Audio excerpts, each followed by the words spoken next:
Hello and welcome to the Deep Dive. So let's talk about something I think a lot of us can relate to. That feeling, when you need to speak English and suddenly your stomach ties itself in knots, you feel shy, maybe even like really embarrassed. That fear. Exactly, that fear of speaking English. It's so common. And if that sounds like you, well, this deep dive is definitely for you. Doesn't matter if you're a student, working from home, running a household, or trying to climb the career ladder wanting to speak English fluently, confidently. Yeah. It connects so many people. It really does. But for a lot of folks, English feels like this huge, scary mountain to climb, right? Like a wall instead of a door. Yeah, intimidating. Totally. But that's what we're here for today. We want to shift your perspective. Our goal in this deep dive is to take English from something scary and make it feel, well, approachable, understandable, maybe even, dare I say, enjoyable. That's the plan. Yeah, so this won't be like a university lecture, or some dry grammar lesson. It's going to be practical, down to earth. We're exploring how to make English work for you. Exactly, because it's not just about what you learn, it's really about how you learn it, how to make it stick, how to make it useful. We're not going to bog you down with, endless grammar drills or memorizing lists. Oh, thank goodness. Right. The idea is to pull out the really crucial stuff from the source material we looked at, the real tricks, real conversations, real examples, and hopefully real transformation. We want to give you a kind of shortcut to feeling more confident. A shortcut. I like the sound of that. Yeah, it's about empowering you. Making you feel capable. Because real fluency, it's not just about vocabulary lists. It's about how comfortably and effectively you can actually use the language, how you feel when you communicate. Absolutely. And the very first thing, the foundation, according to our source, it all starts upstairs. Shifting your mindset. It's like a mental reboot that can genuinely change everything. It's the bedrock, really. Okay, let's dive straight into something huge that so many people do. Often without even realizing how much I holding them back. Our source calls it the translation trap. Ah, yes, the translation trap. Very common. It sounds simple, right? But stopping this constant translation, it's a massive mental shift, especially if your first language is, say, Hindi or Tamil, Telugu, Marathi, any language where you're thinking in one language and trying to speak in another. You've all done it. Oh, definitely. You want to say something in English, but first your brain thinks it in your mother tongue, then you mentally translate word by word sometimes. Yep, that mental dictionary flipping pages. Exactly, and then you try to speak. It just feels so clunky and, well, inefficient.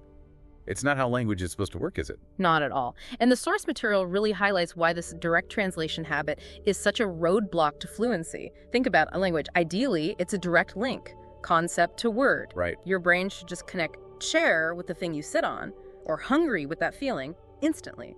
But translation adds this extra unnecessary step. Like a middleman in your head. Exactly. So you see a chair, you think, yeah, kursi, hi. Then you consciously map that to, this is a chair. It's this constant back and forth that doesn't just slow you down, it's mentally tiring. Yeah, I could see that. It slows down your understanding when you're listening, because you're translating what you hear, and it slows down your speaking because you're translating before you even open your mouth. You spend so much brain power on just translating, there's less left for, actually communicating. Leads to those hesitations, feeling stuck. Okay, so that's the problem. How do we escape this trap? The source has this really clever little trick. It sounds almost childish, but it seems brilliant. The labeling trick. Ah, yeah, the labeling. It's deceptively simple but powerful. So the idea is you literally take bits of paper, write the English word on them, and stick them on things around your house. Refrigerator on the fridge, door on the door, mirror on the mirror. Exactly that. You surround yourself physically with the English words for everyday objects. Yeah. And what's really happening there, it's not just about memorizing the word door, it's about changing how your brain processes language. It's like rewiring. Rewiring, how so? Well, think about how a kid learns car. They see a car, hear the word car, and their brain makes a direct connection. Boom, sound to object. Right, no translation needed. Exactly. But as adults learning a second language, our brains often take this detour, English word via native word a concept. The labels force your brain to build that direct connection. See the physical door, see the word door, over and over. Ah, okay, so it strengthens the direct English to concept link. Precisely. It's like paving a new direct road in your brain, bypassing the old translation highway. It's kind of like classical conditioning, but for language. You start associating the object directly with the English word. No middleman. Makes sense. And this helps your adult brain kind of mimic that natural way kids learn. You stop relying on translation and start, even in small ways, living in English right there in your home. Think how much mental energy that saves. That really does make a lot of sense. It's like you said, building new neural pathways. Are we like literally talking about physical changes in the brain? Or is it just a metaphor? Oh, it's more than just a metaphor. I mean, obviously we're not watching neurons physically reroute in real time, but the principle holds neurologically. Think of your native language pathway as this super developed, wide highway, effortless travel. Okay. Your English pathway might start out like a little overgrown, bumpy track. Every time you deliberately skip translation, see refrigerator, think refrigerator directly, not via your native word, you're essentially clinching that track. You're right, making it smoother. Exactly. The more you use that direct English pathway, the wider, smoother, and faster it becomes. It takes conscious effort at first, absolutely, but over time, it becomes more automatic. Less effortful. That's why that simple labeling thing is so powerful. You're actively, consciously forging those direct links. That's fascinating, actually. Okay, so we've tackled the thinking in English part. Now let's shift to the emotional side. Another huge barrier the source points out. The fear of making mistakes. Ah, the big one. Which leads us to the next crucial mindset shift. Embracing imperfection. The source says something really powerful. Nobody is born speaking perfect English. And maybe even more freeing. Even native speakers mess up. That's such a relief to hear, isn't it? It really takes the pressure off. Totally. It's a huge weight lifted. And this brings up a really important point. This societal pressure we feel, to be perfect, especially with language. And ironically, that pressure can actually stop us from making real progress. It's a massive mental block. How so? What's the psychological impact? Well, it's profound. If you're constantly worried, did I say that right? Was my grammar okay? Did my accent sound funny? That pressure just stifles you. Communication should be natural, expressive, but fear turns it into this high-stakes test where every word feels judged. Yeah, I felt that. You just freeze up sometimes. Exactly. You hesitate, you overthink, or maybe you just stay quiet, which is the total opposite of how we learn literally anything else. Think about learning to ride a bike. You fall. A lot. Right. Or play guitar, you hit wrong notes constantly. Those aren't failures, are they? They're just learning. Essential steps. You get feedback, you adjust, you improve. You can't learn without making those mistakes. And the source really drives this point home with a message I think everyone needs to hear. Your confidence is more important than your accent. Yes, that's key. It just cuts through all the noise, doesn't it? Focus on getting your message across, connecting with people, building that inner belief, rather than chasing some impossible ideal of flawless grammar or a perfect accent. It's about being understood, not sounding like a BBC newsreader, right? Absolutely. And when you really embrace that, the implications are huge. When you start seeing mistakes not as these embarrassing faceplant moments, but as opportunities, like the source says, opportunities to speak, fail, learn, and smile, it just dismantles that huge internal barrier. Speak, fail, learn, smile. I like that. It allows you to actually experiment, to try things out. You become willing to use a new word or phrase, even if you're not 100% sure, because the fear of messing up isn't paralyzing you anymore. Right. The stakes feel lower. Exactly. Each mistake becomes just a little bit of data. Your brain goes, okay, that didn't quite land. Let's tweak it next time. Yeah. And you need that mindset for the long haul, because learning a language is a marathon. You need that positive inner voice to keep you going, keep putting yourself out there. Okay, so mindset shifted. We're ready to embrace imperfection, stop translating. Now let's get really practical. Daily habits. Active, consistent things our source suggests we can do. And these don't need fancy courses or anything. Right, accessible tools. First up, this one's brilliant. Your free tutor using mirror practice. Got a mirror. Great, you've got an English tutor. It sounds a bit weird maybe, but it's surprisingly effective. And yeah, totally free. So what's the actual technique? Super straightforward. Every morning, or whenever you have a few spare minutes, just stand in front of a mirror and speak. Speak simple English sentences out loud. Like what? The source gives examples like, hello, how are you today? I'm doing fine. Or maybe, today I will go to the market. I want to become better. Simple stuff. Okay, I can picture myself doing that. Feeling slightly silly. Yeah, it might feel a bit funny at first. You might even laugh at yourself. But that's okay. It's actually part of getting comfortable hearing your own voice speaking English. Actors do similar things, to build confidence and presence. Ah, interesting. Plus, the mirror gives you immediate visual feedback. You can see how your mouth moves when you say certain sounds. Helps with pronunciation. And just practicing speaking sentence after sentence builds fluency, reduces those pauses. And it boosts self-belief too, right? Just hearing yourself do it. Definitely. The source mentioned of finding people doing just 5 minutes of this daily reported feeling, like 30% more confident in conversations after only a month. Wow, okay, that's significant. But let's be real. If you're already nervous about speaking English, talking to yourself in a mirror, it could feel pretty awkward, maybe even embarrassing. Yeah. How do you get past that initial weirdness? Yeah, that's a totally fair point, and the source acknowledges it. The advice is, don't think of it as a performance. Think of it as like a private rehearsal. Totally low stakes. Okay. Start really small if you need to, maybe just 30 seconds, then build up. Consistency is the key, not duration, especially at first. The source says start with just 5 minutes. 5 minutes, manageable. Totally, and speak loudly. Or, okay, maybe start with a loud whisper if you need to. Smile while you do it sounds cheesy, but that physical act can actually lift your mood and confidence. And here's the most important part.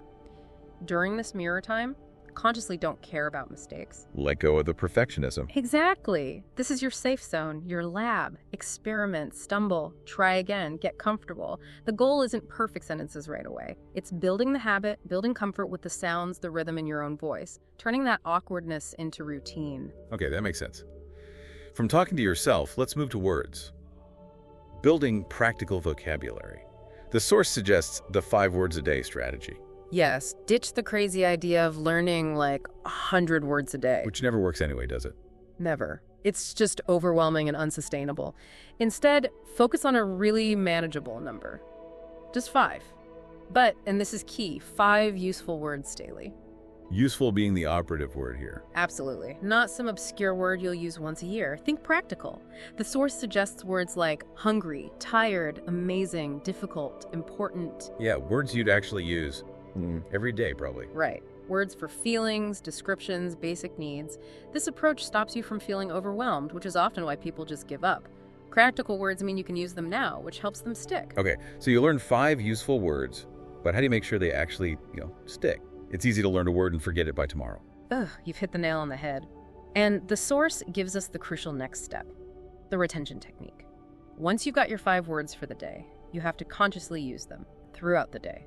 In sentences. Actively use them. Yes. So if you learn hungry, you might think or say, I'm feeling hungry. If you learn difficult, maybe this task is difficult. Or amazing. That sunset was amazing. Okay. This isn't just random advice. It's based on how memory works. It taps into active recall, forcing your brain to retrieve the word, not just passively recognize it. And spaced repetition, encountering the word multiple times over the day. So using them reinforces the memory. Exactly. Whether you use them in your mirror practice, or maybe in the next technique we'll talk about, or even just silently in your head as you go about your day, consistent, focused use and application, that's what moves a word from your short-term memory to your active, long-term vocabulary. Much better than just seeing it on a list once. It's perfect sense. Okay, next daily habit. This one also seems really simple, maybe surprisingly so.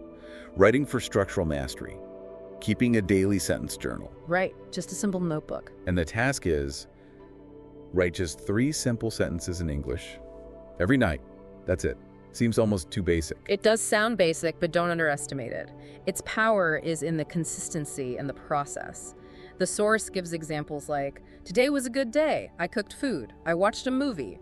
Simple reflections on your day. So why does this help so much with grammar, vocabulary, and sentence structure, like the source claims? Because writing forces you to actively construct thoughts in English in a different way than speaking does.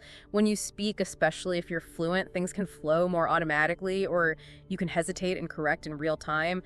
But writing, it's more deliberate. You have to think about the words, the order. Exactly. You have to consciously think about verb tenses, word order, plurals, articles. all that stuff. It engages different parts of your brain. It's a low-pressure sandbox where you can pause, think, maybe look something up, apply a grammar rule you learned, or try using one of your 5 new words. Without the pressure of someone waiting for you to speak. Precisely. And bonus, you create this tangible record of your progress. You can flip back a few weeks or months and literally see how your sentence structure, your vocabulary, your confidence on the page has improved. That's incredibly motivating. That's a great point. Seeing the progress. Okay, let's move into weaving English more broadly into your life, creating that immersive feel. Yes, making it part of your environment. Our source talks about the power of passive absorption, basically. Right. Listen more than you speak, just like babies do, right? Yeah. They spend months just listening, soaking it all in before they say much. It's a fundamental insight. And if we connect this to the bigger picture, this is all about creating that immersive environment, simulating as much as possible what a child experiences naturally. So what does listening actually do for your brain? It builds the foundation. You start to internalize the sounds of English, the pronunciation, the rhythm, the intonation, how sentences flow. You pick up common phrases, how words are used in context. It prepares your brain for when you start producing the language.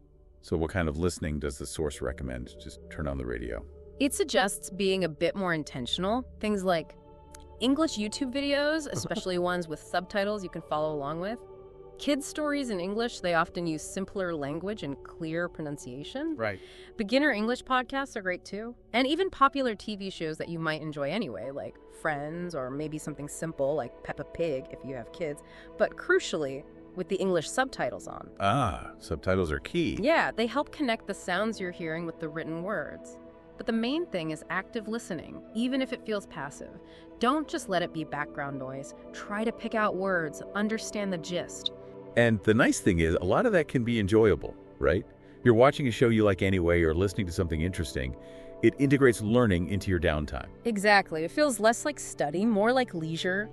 But your brain is still absorbing the language. It's a win-win, much better than just mindlessly scrolling social media, for instance. Okay, so listening is key.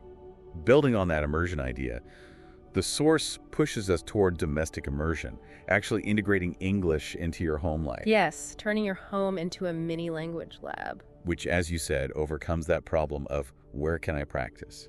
So the idea is to make English a real active part of your daily routines at home. Exactly. And again, perfection is not the goal here. Consistent usage is. The source gives these great little examples, things you can say from the moment you wake up. Good morning, let's make tea. Where is my phone? I will take a bath. Tiny phrases, but used regularly. Tiny phrases used regularly. You're basically narrating parts of your day in English, even if only to yourself. I need to wash the dishes. What should I make for dinner? It starts to normalize English in your own space. It becomes less foreign. Precisely. The more you use it in this natural, low-stakes environment, the more comfortable you become. It almost seeps into your internal monologue without you even realizing you're practicing. Now, the source takes this a step further. It actually encourages speaking English with your family, your kids, your partner. Yeah, this one can feel like a bigger leap for some people. I can just hear people thinking, oh no, they'll laugh at me, or it'll feel so forced and awkward. And the source acknowledges that. It says, yeah, it might feel weird at first. They might even giggle. But the key message is, you'll all learn together. Frame it as a shared journey. Exactly. It fosters this supportive environment. Growth becomes a team effort, not just your personal struggle. And honestly, that initial awkwardness usually fades pretty quickly once it becomes the new normal. You're creating your own little English-speaking bubble right there at home. Okay, I can see the value in that, even if it takes some courage initially. So beyond the home, the source encourages stepping out, having small conversations in English with others. Right, taking it out into the real world, even in tiny doses. The idea is just initiate, even if it's super simple, with a shopkeeper, a neighbor, anyone. Yep. Just start. Remember what the source keeps saying. Nobody starts perfectly. Everyone's a beginner at some point. So even just a basic hi, how are you? Or maybe, I am learning English, it's nice to meet you. Or, excuse me, could you tell me? Small interactions, but they're incredibly powerful. They get your brain used to using English in real-time, unpredictable situations. It's like flexing a muscle. Exactly like flexing a muscle, the conversational muscle. The more you use it, even for short bursts, the stronger and more comfortable it gets. And crucially, it chips away at that performance anxiety over time. Each little interaction, even if imperfect, is a small win. build confidence for the next one. Yeah, confidence building. And for making the speaking itself sound better, more natural, the source has another technique: refining pronunciation with copy plus speak, or shadowing. Ah, yes, shadowing, a classic and really effective technique. So the idea is watch an English video, Yeah. pause after each sentence. And then immediately repeat exactly what the speaker said, trying to mimic their pronunciation, their rhythm, their intonation, everything as closely as you possibly can. Why is this so effective? How does it work? It moves you beyond just listening to active reproduction. Think about it. Your mouth, your tongue, your vocal cords, they're all muscles. Shadowing is like targeted exercise for those muscles. Muscle memory for speaking English. Exactly. When you consistently mimic native sounds, stresses, and rhythms, you're literally training those muscles. It stops being a conscious effort to figure out how to make the sound, for instance. It becomes more automatic. Speech sound more natural. Much more natural. It helps with pronunciation accuracy, yes, but also with that musicality of English, the intonation and rhythm, which are so important for sounding fluent. And the source suggests dedicating just 10 minutes a day to this focused practice. You'd be surprised how quickly you notice improvements in your own speech. 10 minutes. Seems doable. Yeah. Okay, let's switch gears a bit. Strategic tools and overcoming specific hurdles, like the big one, grammar. The G word always invokes a bit of fear. Right. But the source offers a way to demystify grammar.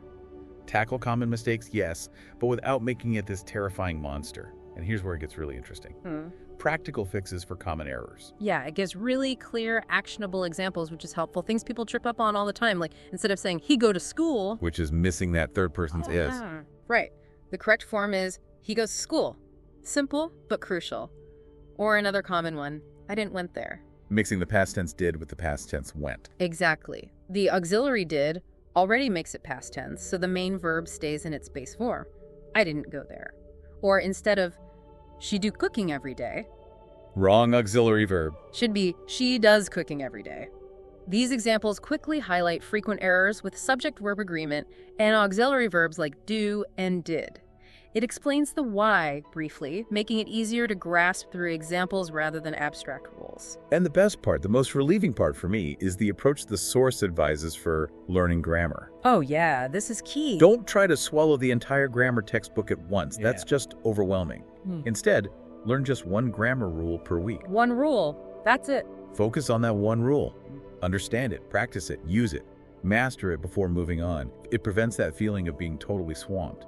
You build the foundation properly, brick by brick. Such a sensible, sustainable approach. Totally. Okay, from rules to fun. The source also champions learning through play, using English games and apps. Yes, making it enjoyable.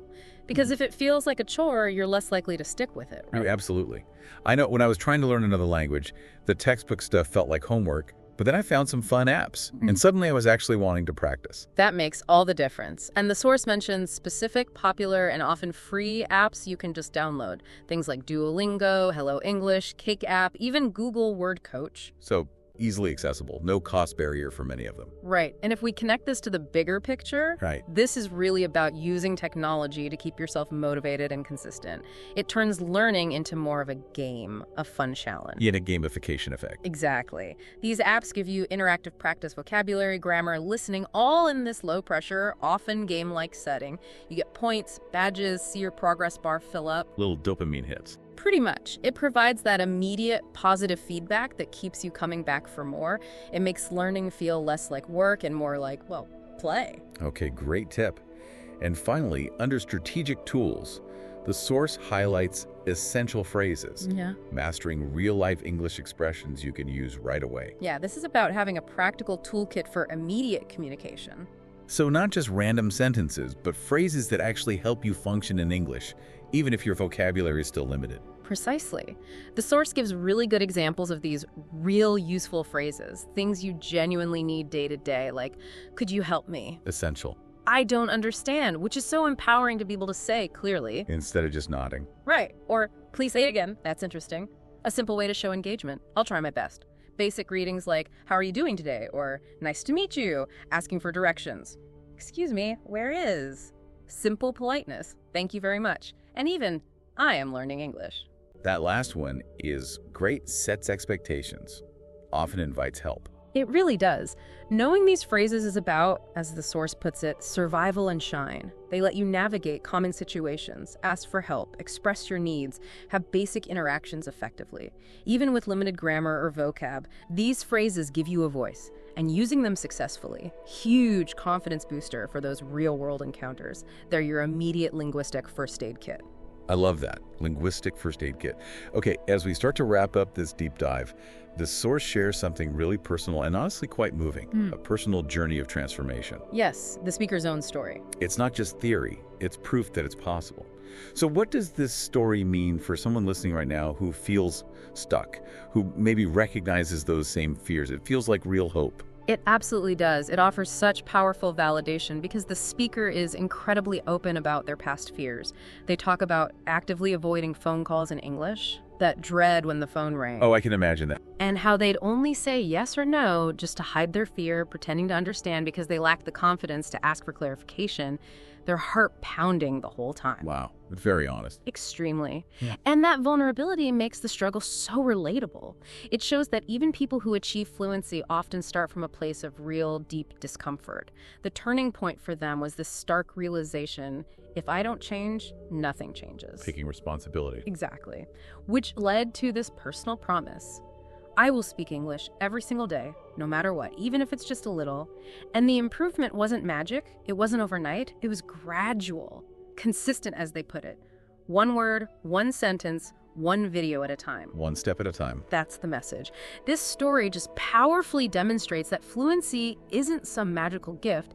It's achievable through persistence, through showing up day after day, even when you're scared.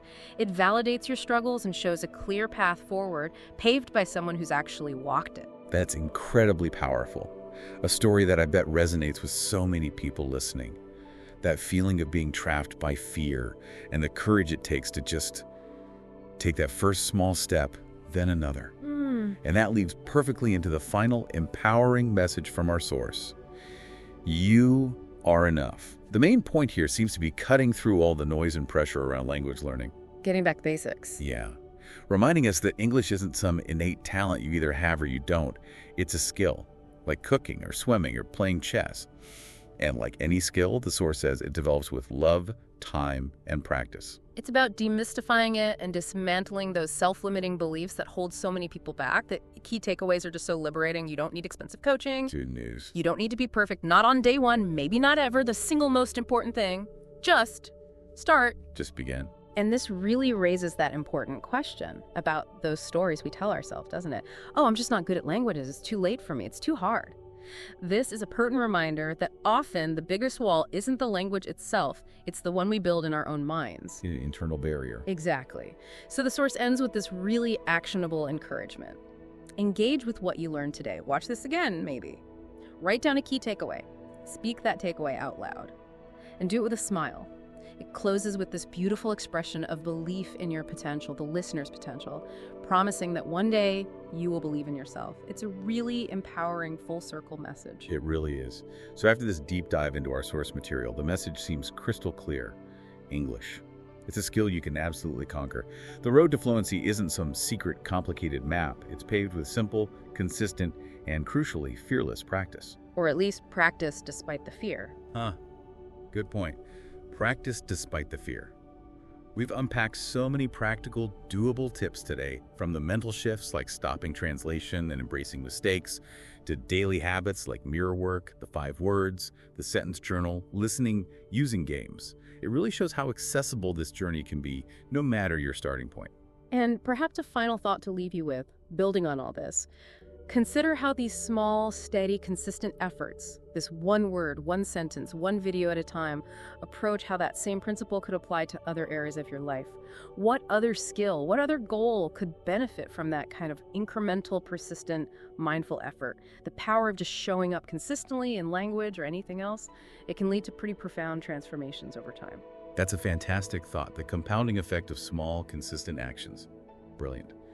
Well, we really hope this deep dive has maybe sparked some motivation, given you some concrete tools, and boosted your confidence to really go for it on your English journey. Get out there, start practicing, even if it's just for 5 minutes today, and start believing in yourself. You really can do this.